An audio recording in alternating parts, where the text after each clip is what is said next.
Welcome back, Loads.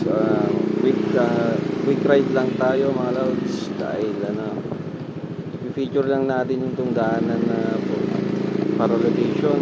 Bali pababa po ako ng relocation, guys. Ayan, papalapit na tayo sa URS Rodriguez Rizal. Ayan, pababa po tayo, guys. Magpapay pa kayong tataka ka. Ayan, sobrang kalampag talaga. Ang lalaki ng mga lubak, guys. Dito, guys, pag umuulan siguro sobrang ng tubig, ragasan ng tubig dito. Kasi sa daanan pa lang makikita mo na doon talaga dumadaan yung tubig. Walang kanal, guys. Ayan, ito pinakamalalang dito. Yan, ang lalalim ng lubak. Yan, galing sa taas yan mga tubig. Ayan, guys, malapit tayo sa URS. Dito medyo maayos-ayos. Napakaganda pa naman ng mga dito, guys. Tanawin pag nadaan kayo dito. Ayan. Yan mismo, nandito na tayo sa tapat ng URS Rodriguez Rizal. Ayan, may mga aso talaga. Hindi nila alam na mababangga na sila. Malalaki ang hams dito, guys. Ewan ko kung bakit.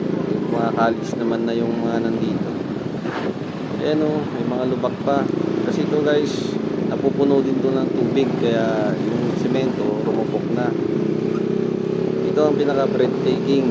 Napakagandang tanawin ng pagmasdan mo pag pumunta ka na dito sa point na to, pinakamataas. Bali makikita mo yung lambak ng Montalban Valley. Yan, medyo dahan-dahan lang tayo dito, guys, kasi palusong po siya, mataas po, kaya laging kondisyon ng ating mga preno, lalo na sa likod at harapan.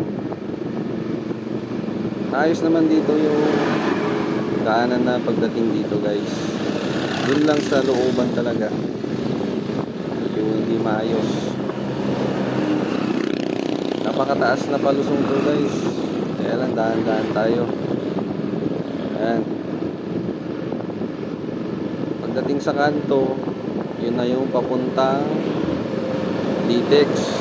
Kanan ka, pakaliwa naman papuntang San Isidro. Yan, pag dumaretso makikita mo yung kapilya ng Iglesia ni Cristo. So hanggang dito na lang, guys. Maraming salamat. Follow nyo ako sa Facebook, subscribe nyo ako sa YouTube. Maraming salamat.